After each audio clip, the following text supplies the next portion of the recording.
What's good, creative fam? Brandon Washington here, and in today's video we are talking about some lies. We are talking about 5 of the biggest filmmaking lies that I am still seeing perpetuated throughout the industry. Now, recently I spent a lot of time on this app called ClubHouse, and I've been in quite a few different clubhouses, which, by the way, if you want to follow me there, this is where you follow me. This is actually where you follow me everywhere. But on this app, I've been in a lot of rooms where people are talking about filmmaking and this, that, and the other, and there are just some lies that I am hearing spread on this website or on this platform that really I just gotta put them out there. So that way you guys can kind of take some of this information, maybe take it with a grain of salt. You know, obviously this is all just my opinion, but take it with a grain of salt and take it and figure out, are you hearing these same lies? And if you are, let me know down below in the comments. But let's not waste any time. The first lie, one of the biggest lies, and I hear this not just on Clubhouse, I hear it here on YouTube, I hear it on Instagram, pretty much you hear it everywhere you go. And this is probably gonna piss some of you guys off, but that is that gear doesn't matter. Okay, chill, don't click off yet, don't go rage smash that thumbs down button. If you are gonna smash it twice. But I will say that a lot of filmmakers say that gear doesn't matter. Now, I will say, if you are just starting off, day one, first time ever picking up a camera, you don't even know what cameras really can do, you don't know about brands or any of those things, then yes, for you, gear doesn't matter because, I mean, you don't know what you don't know, right? But for anyone who is trying to make this a profession, if you are trying to go beyond calling yourself a videographer to calling yourself a filmmaker, which that's a whole nother video, gear really does matter. The reason why I say that gear matters is because better gear allows you to have better output or better work. And if you have better work, well, that's ultimately what you are going to get paid for or hired for future projects. So what do I mean by this? Basically, what I'm trying to get at here is that if you are an aspiring professional, it is important that you understand the gear. There is a big difference between shooting on photography lenses versus cinema lenses. There's a big difference between using natural light and bringing in artificial lighting. There's a huge difference between the types of cameras that you shoot on and the sensors that go along with those cameras. This is the reason why most of the people that go around saying, oh, you know, gear doesn't matter, will then also be shooting on a Red or an Alexa or, you know, some really high priced camera. And that is because they understand that the gear is making a difference in their overall image. Now, here is one huge secret that almost none of them will tell you. And that is that a lot of times when you're on Instagram or you're on YouTube and they're showing off all these awesome cameras, and trust me, I know I'm guilty of it too. One big secret that most people don't tell you is that they don't even own the gear. They rent it or they partner up with another filmmaker who has it. See, it's important that you understand that gear does matter. But it's not important for you to own everything or for you to feel like you need to buy it all. You can rent it. You can partner up with other filmmakers in order for them to bring out their gear. You bring out your gear, and now you both can create something with better gear in hand. Now, I know I'm probably going against some of what you guys have probably heard here on YouTube, and this might be a little controversial, but I do think that is mentally smart. It's mentally good to be prepared to know that it is important to understand gear. It is important to understand the tools of your trade. And I just don't want anybody to believe that gear doesn't matter and they never invest in the knowledge around it. They never invest in actual gear themselves, because gear will help you elevate your films to that next level. Now, the knowledge is probably more important on it, but I'll save that for future videos. All right, so the second filmmaking lie that I have for you guys is actually that the difference between a $1,000 video and a $10,000 video really isn't that much. A lot of you guys are probably underpricing your work. I know a lot of people call me or they text me at my text number and they ask me for advice, whether that's around budgets or pricing or invoices and things like that. And here is what I will say. Most people are undervaluing the amount of work that they're actually doing. See, here's just a quick breakdown. If you charge somebody $1,000 to do a video, 9 times out of 10, what you're typically probably doing is you're actually forcing that $1,000 to cover pre-production, production, and post-production. And then you're also giving them additional edits. Where if you were to actually price everything out, you would actually find out that you probably should be charging somewhere more around that $10,000 number, where now you're actually getting paid for pre-production. You're getting paid for production and to bring out a small crew. And then you have your post-production, plus you can then throw add-ons for additional edits. See, most people are afraid to charge big numbers because they don't want to lose the job. But what you don't understand is that if you charge the right amount, you can actually invest more time into the project, which will ultimately give you a better project overall. So then when you show up, you already have a plan because you did post-production.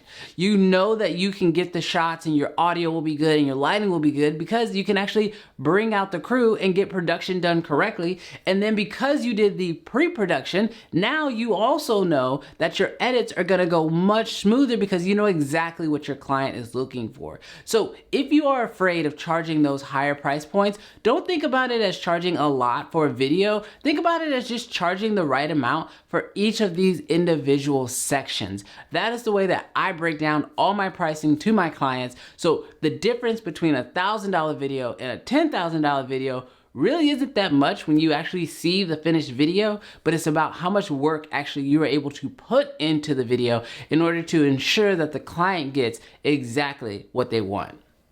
Now, the third tip that I have for you guys that is kind of one of those lies out there is that there are a lot of filmmaking channels that talk about filmmaking, but not a lot of them actually talk about the business part of it. And that is because most people don't realize that filmmaking business is actually more valuable than filmmaking knowledge. See, if you don't understand the business behind how you're actually gonna run your either freelance or production company, you are going to struggle. I personally think that business is way more important than the actual film knowledge.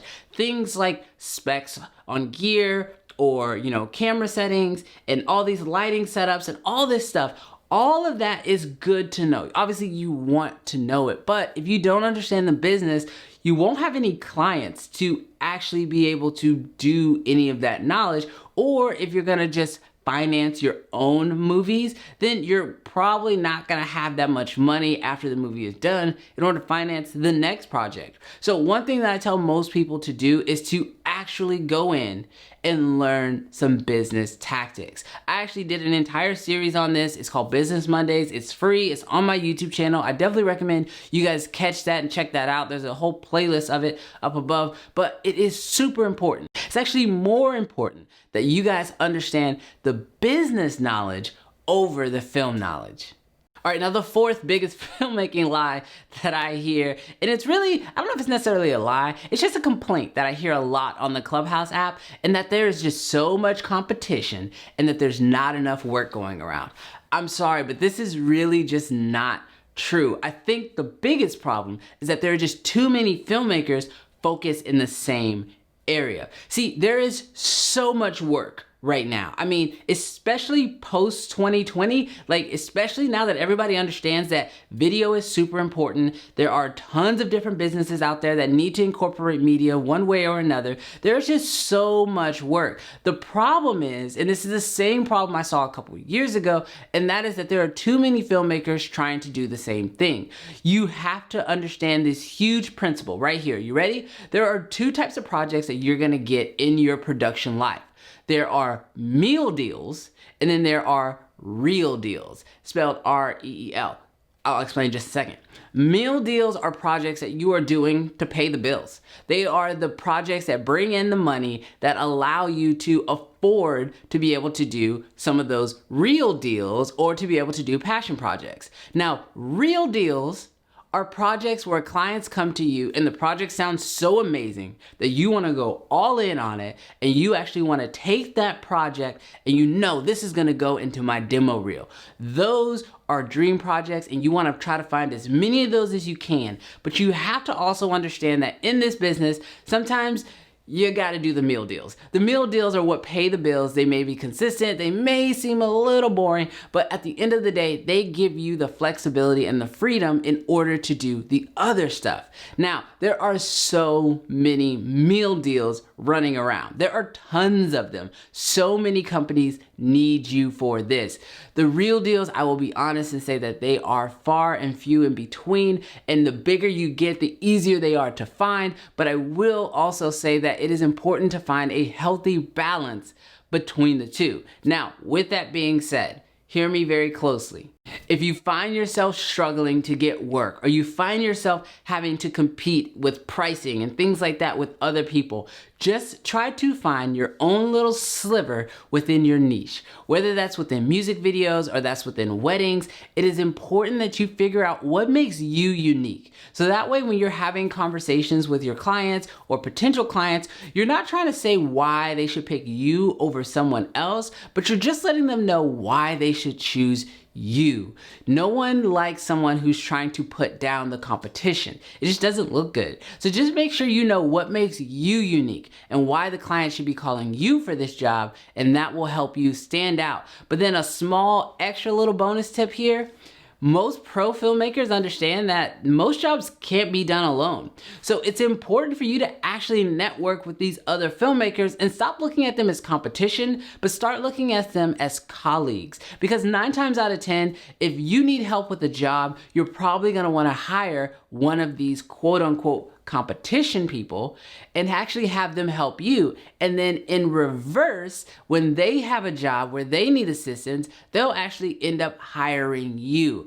And it's actually a more symbiotic relationship at that point. And now everybody's winning. And the 5th and final tip that I have for you guys, or the 5th and final lie that I have for you guys, is actually that the gap between a beginning filmmaker and an established filmmaker is a lot smaller than you actually might think. See, because of the advancements of technology and because of the just explosion of knowledge, whether here on YouTube or in training courses, that the ability to go from not knowing anything and creating something of value with video is actually significantly easier. See, when I was starting, the only way to get like professional lights on set was to spend upwards of $3,000 to $5,000 per light. Now you're actually seeing pro lights from like Aperture popping up for like sub $200 that will work perfectly on a professional set.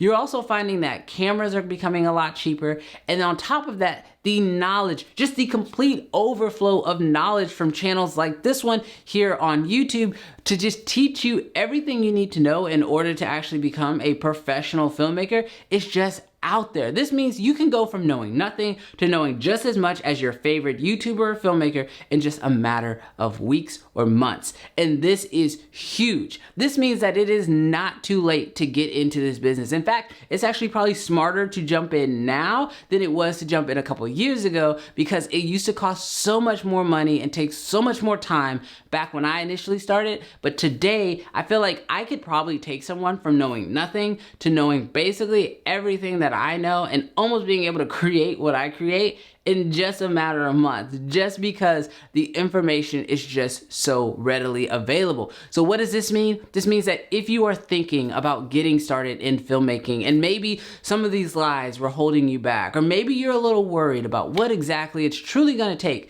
to make this whole thing happen, I say don't. I say go ahead, jump in and get into it, because this journey is just too much fun. But I will say it does take some hard times.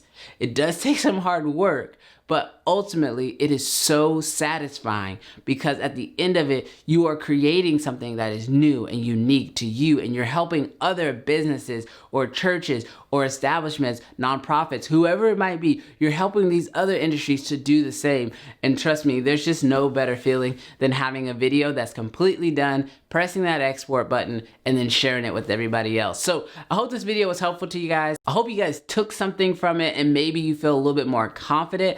I really really would love to know what you guys think of some of these lies down below in the comments. I know some of them are a little controversial and maybe you don't agree. If that's the case, that's totally fine. I'd love to hear about it. So put it down in the comments below. But thank you guys so much for checking out the video. Be sure to stick around. New videos dropping almost every Tuesday and Thursday at this point. The consistency has been on a 10 right now, so we're gonna keep pumping out those videos, and I'll catch you guys in the next one.